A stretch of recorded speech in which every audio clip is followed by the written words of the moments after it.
We're gonna watch the gauges. We're gonna have a listen. Everything seems okay so far.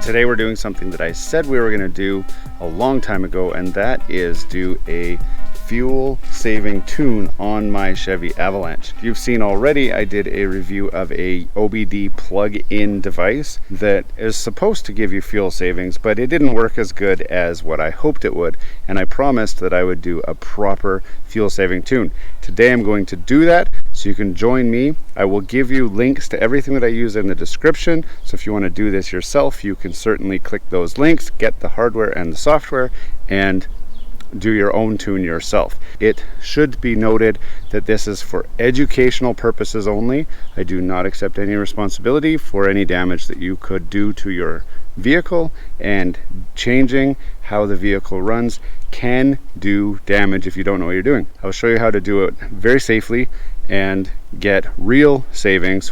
I am currently averaging 13.7 liters per 100 kilometers. This is a highway kilometers. So I reset this. I was driving on the highway just yesterday. I reset this and ran straight highway kilometers to my house. So it was averaging about 13.7.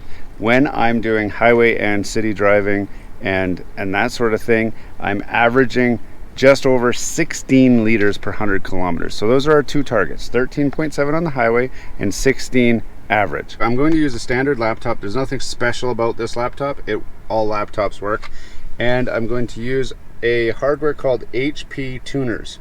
Now HP Tuners just has an OBD2 cable that plugs into your vehicle at the OBD2 port, just like that, and it plugs in with a USB port to your laptop. And then I can open the software, which is VCM Editor, and we want to read the car. So we're going to say read vehicle, and as you can see there, it pops up, and then we just say read. Now it is communicating with the computer. We are doing a read entire. Before we get too far into this video, don't forget to subscribe to the channel down below. If you've seen some of our content already and have not subscribed, we want you to join our community. Smash that like button, hit subscribe, and let's get back to the video. This is now my tune. So I can pull up all kinds of settings and whatever. This is exactly what my engine is tuned for. So it's a 5.3 liter. I can go to my transmission and I can see all of this stuff. It's a 4L60E, which is nothing. I expect that. Now there's a couple main settings that we want to adjust just for the fuel savings. So the first thing that I like to do is go into the fuel tab, into the general tab, and I look for the Stoic AFR. So this is the fuel ratio that it is looking for. Now, 14.6 is the standard stoichiometric air ratio for perfect air fuel ratios. So that is called stoichiometric air fuel ratio, which they basically call it here as Stoic AFR. That is for perfect burn under ideal circumstances. You can see as the circumstances get less ideal, it gets richer. So a 9 air fuel ratio is a lot of fuel. That's 9 air molecules, 1 fuel molecule. Over here, 14.68, that is 14.68 air molecules for 1 fuel molecule. So the fuel molecule is split out amongst more air molecules. We're looking for fuel savings. So what I normally do is set this to a number like 16.1. Enter. 16.0, and then I'll go 15.8, and then I'll go 15.1, and then I'll go 14.8, then I'll go 14 flat, then I'll go 13 point, yeah, let's go 13.5. Yeah, that's a good number. Then I'll go 13, then I'll go 12.5, then I'll go 12, then I'll go 11.5, I'll go 11, and you can see I'm closing the gap in. I'm slowly closing that gap in, and that's because in this range here, I don't want to be too far aggressive with my air-fuel ratio, but the first couple ones is where if the engine's running properly, this is where it's going to run normally anyway. Once we get out here, that's when your plugs start running bad, your injectors are fouled up, you haven't changed your coil packs in a long time, maybe it's got oil from 5 years ago, so it's got a lot of sludge buildup. As the engine starts to run bad, it needs to be able to access this range over here. So that's why we're going to let it do that without a lot of adjustment. So now, yeah, I've smoothed out far enough. So that's it. That's our stoic air fuel ratio. The next thing I change is oxygen sensor. The O2 sensor goes up and down between 0 volts and 500 millivolts, and this is measured in millivolts. This is the rich lean voltage. So what that means is when the computer sees a voltage of 451 millivolts, it'll go, okay, now we're too rich, let's lean out. So then it'll go lean. And then when it gets too lean, then it bounces back up and goes rich again. And it does this wave. It's not flat. It never will be flat because it's always adjusting, always changing. When I'm setting these up, I usually go for about 325. And I'm gonna just highlight all of them. And I'm gonna go 325 equals. Now they're all 325. That's only for one sensor bank. So I'm going to do that to both sensor banks, bank 1 and bank 2. So these are the numbers I'm going to go with for that range. Okay, you can pause the video and copy those numbers down if you want to try and use those for your own vehicle. The next part is the downshift at throttle position. So these numbers we want to actually lower. And that's so that when we step on the gas pedal, if we're at that speed, it'll drop a gear and then accelerate it through that gear. So I actually want to raise the speed here that it will allow a downshift. I don't want to go a lot because I really don't want to over rev the engine, but I do want it to be okay to drop to a lower gear at a little bit of a higher speed with a little bit less throttle position. So again, you can pause the video here and look at the numbers that I've entered in. I've only increased them just slightly over the factory settings, but it's enough to make it come to life. So that's all I'm going to do there. Now those were all in the part throttle shift range. Now I want to look at full throttle shift speed. This one's a little bit easier because it only has a couple settings. So here, just like before, we already know this is full throttle. This is 100% throttle, so this is taking off from a light, just giving it the gas, okay? So what I want to know is what speed do I want it to shift from 1 to 2? Again, I want it to run a little bit higher. So in this case, I'm going to run it to 55. And then 2 to 3, I want it to run to 110. And then 3 to 4, 410 is just fine. Now it wants to also know, okay, at full throttle, what speed is it acceptable to downshift? So I'm going to set this again to 50. And then this one, I'm going to set this to 105. Now 105 is a specific number that I chose, and I'm going to tell you why I chose that. In Canada, the highway cruising speed is 110 kilometers an hour.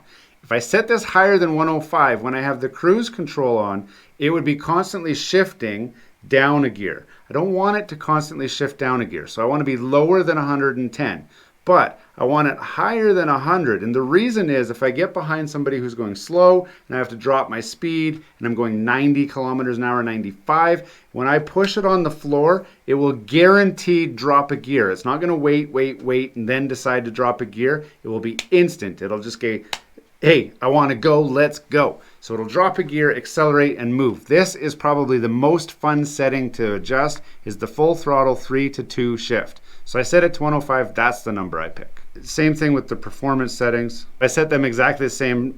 You might not have a performance switch. That could also be your tow haul mode switch as well. I also set the hot settings exactly the same, just because. Now just pause the video, write down these numbers, take that down, and you'll be okay. Now I can adjust the full throttle shift RPM. This is an override, so if the speed doesn't get you, the RPM will. If you don't bump this a little bit, it won't allow it to rev, it'll force a shift before the speed happens. And that's all I do there. So I don't change anything with the full throttle RPM. and all of that. Full throttle enable, so this tells you that at 93%, consider it full throttle even if it's not reading 100%. So that's okay. We can play with that if we want, but I don't want to play with that. Now the shift pressures, I don't change this because I have a factory transmission and I have not done any modifications to it, and I don't want to have to repair it. So this will allow me to change kind of what that pressure is, but I don't need to and I don't want to. One thing I do change though is the desired shift time. I do want it to shift a little bit faster. We're measuring it in tenths of a second. So factory setting is just over half a second. I lower it to go a little bit closer to half a second just to firm up the shifts a little bit. It's not a lot, it's not going to cause any permanent damage, but it is enough to be noticeably crisper on those 1 to 2 shifts, which feels nice. Something that you can get into is in the system tab right here. This is where you can adjust certain things like your fan turn on points, your AC disable. And one thing that I like to adjust in the AC tab, so it's the disable TPS. So at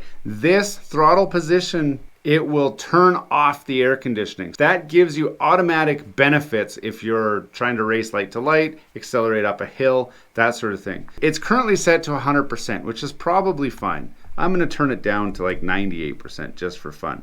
And then the re-enable, I don't know why it's set to 0% because once it disables, it would stay off until I take my foot all the way off the gas, which I don't want it to do.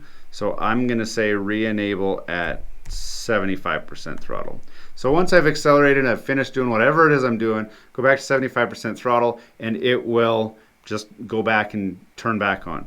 You'll feel it shut off, and if your passenger's like, why is it so hot all of a sudden? Well, that's because your throttle position went too high. If you're getting that frequently for the area that you're in, you'll want to turn your re-enabled TPS up a bit or your disabled TPS up a bit so that it's only doing it at 100% rather than 98%. But for me, I'm mostly in the prairies, flat ground, it's okay. One of the nice things is you also have this speedo calibration. So you can change if you have different tire sizes, especially for you Chevy guys with your trucks, you can put in the tire size so that your ratio is correct. I also adjust the idle. So if you are in an area where you start your car a lot and you idle it to warm it up or cool it off, you're burning extra fuel for every RPM that your engine runs at. So I like to turn that down. And I usually only turn down the warm range over here. So this is based on if it's minus 40 outside, it'll run at 800 RPM. If it's plus 140, it'll run at 600 RPM.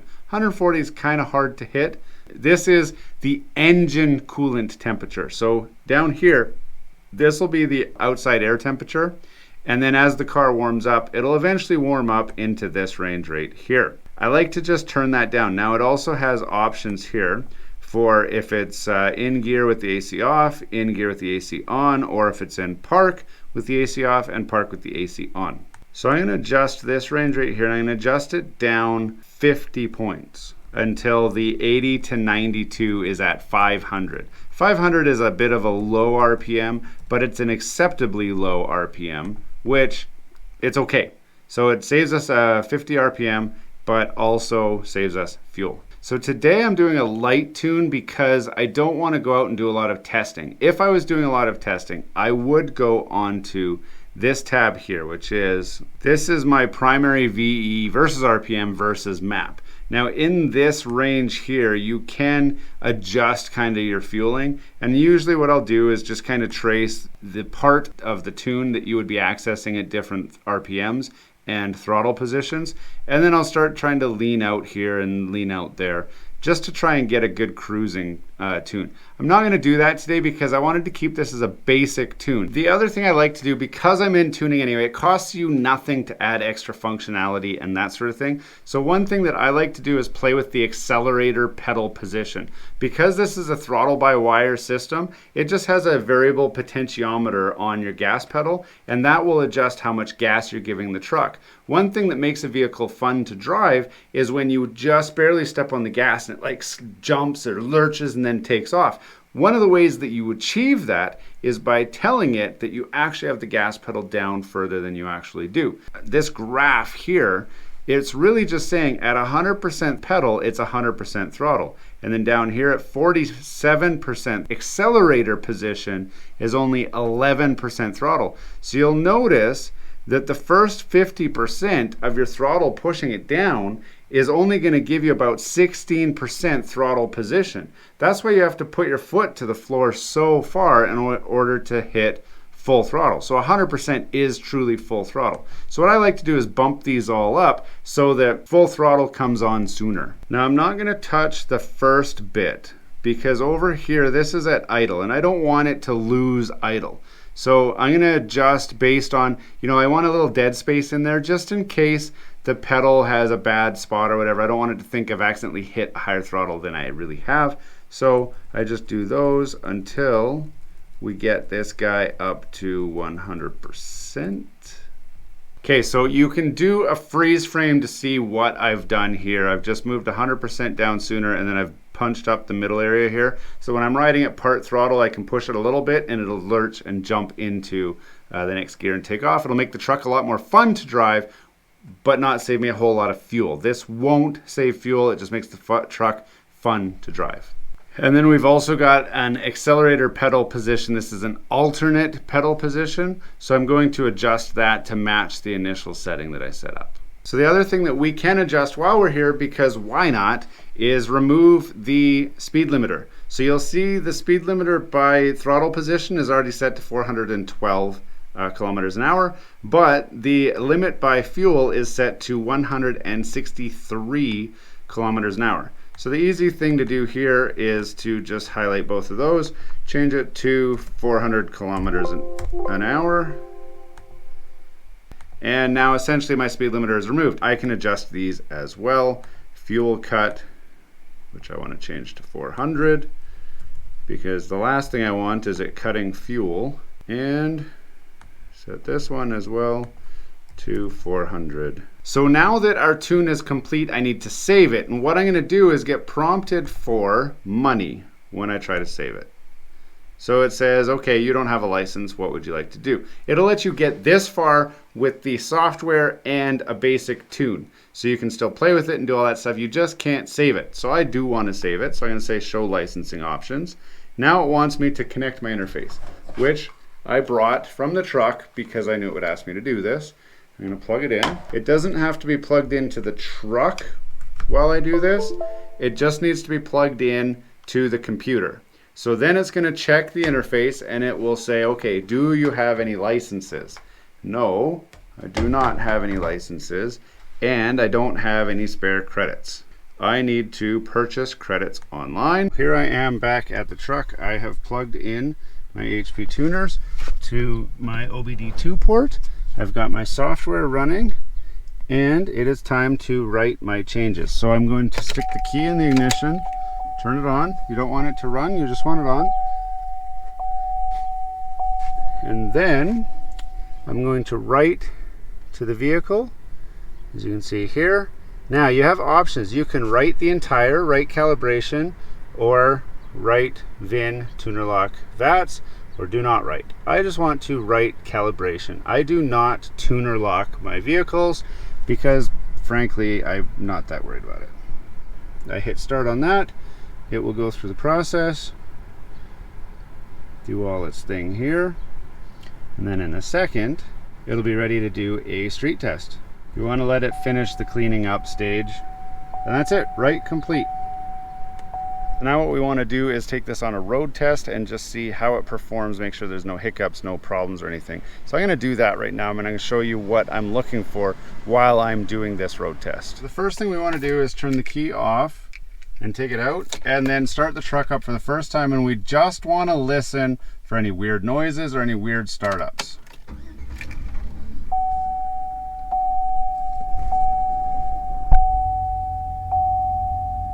We're going to watch the gauges, we're going to have a listen.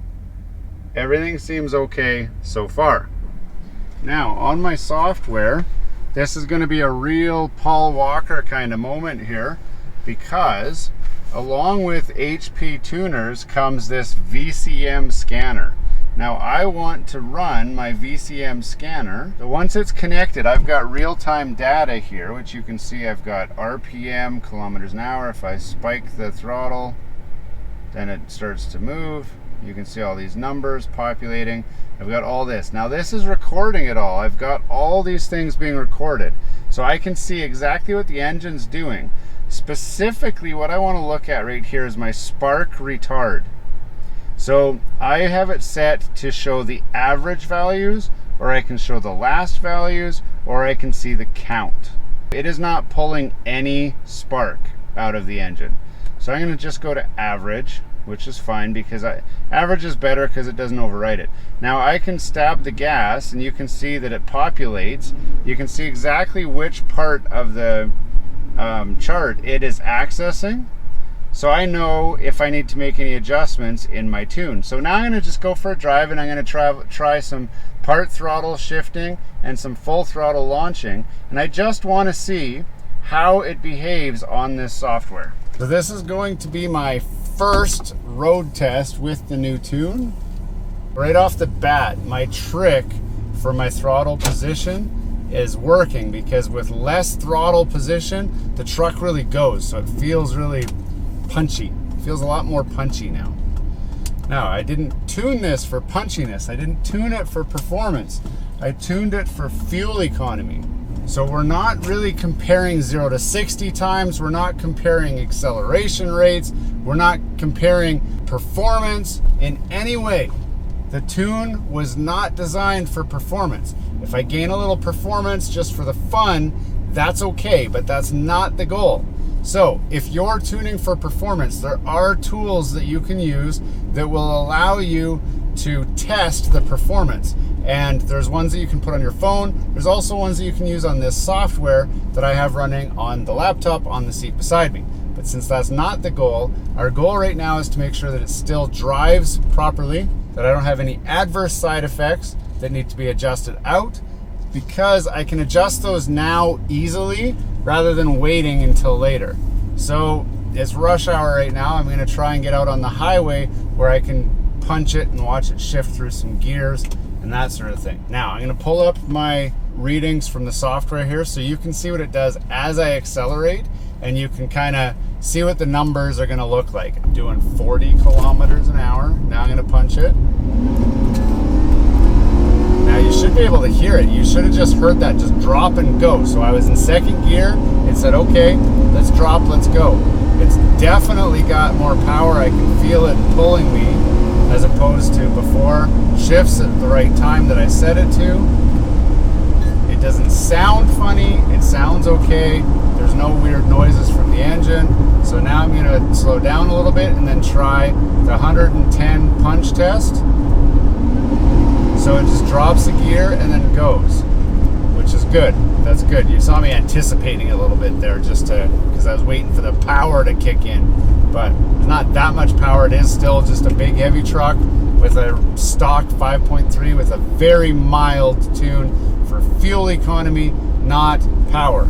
If I wanted to, I could adjust the tune so that I can get power when I put my foot on the floor. I can tune for wide open throttle for the spirited, lively times, and I can tune for fuel economy the rest of the time. Right now, I've only tackled the fuel economy part of this tune. Got to come to a complete stop here so I don't get in trouble. So overall, it's doing okay. If I put my foot on the floor, it drops a gear and accelerates, which is beautiful. That's exactly what I'm looking for. I don't have to go full throttle. It'll anticipate the full throttle because of the adjustments that we made with the full throttle settings. The real test is going to be in time now. So it's running okay. I can see when I look at that, it actually pulled a little bit of timing at the top end, which is not a big deal. That's okay. We did lean it out a fair amount, and it's normal for it to want to pull some timing as it adjusts the settings for optimal fuel delivery. What I'm going to do when I get home, I will reset my trip computer and we'll run it for a week and see what my average fuel economy comes out as. If I had to predict, I would love to get into the 14, like a high 14.8, 14.9, but because I have the 410 gear ratio, I'm thinking that I'm going to be in the 15s. I should definitely hit 15s. I was in the high 16s with this all winter. I was 16.8, even as bad as 17.5 through the winter. It's summer now, so I'm not going to be idling it as much. So I expect that I should be at about that 16.5, 16.6 normally without my custom tune. But with my custom tune, I should get easily into the 15s. Now, that's only 1 liter per 100 kilometers difference. This will be a true 1 liter per 100 kilometer difference. And what that means, I just spent 150 Canadian dollars. So every time I drive 100 kilometers, I will save $1 in fuel. Now, that's not a lot, but I drive almost 100 kilometers a day to work. So that's $1 a day that I'll save at 1 liter per 100 kilometers savings. If it's more than that, then it happens faster. But I only have to drive to work for 150 days and the tune has paid for itself. That's just to work and back. Keep in mind, these tuning techniques will work on, really any Chevy vehicle because they all have the same kind of settings as what this does. But HP Tuners supports a lot of different vehicles now. Toyotas, Nissans, Fords, Mercury, Oldsmobile, Mercedes, Dodge. It supports a lot. Now, your settings are not going to be the same as what my settings are. Your options probably won't be the same as what the options I have are. But you will have the basic settings that I showed you. You will have those options available to you to adjust. If you want to play with other settings, go for it, knock yourself out. But this is as far as I'm gonna go right now. Hey, thanks for watching all the way to the end of this video. We hope you enjoy the content in this video. We'd love to have you come back. Consider subscribing to the channel if you haven't already. And for those subscribers who are looking for that extra special thing that you can do to support this channel, consider joining our members group. That's where we're building this community, the Gears and Tech community, where we can all enjoy content together. You'll get special perks, which we'd love for you to check out by clicking the link down below. For those of you who are just happy to watch the video, that's okay too. You can check out some of our other content right over here, where we've got some previous videos that have already been uploaded and enjoyed by many of our viewers already. We do hope to see you again. This has been Gears and Tech. Have a great day.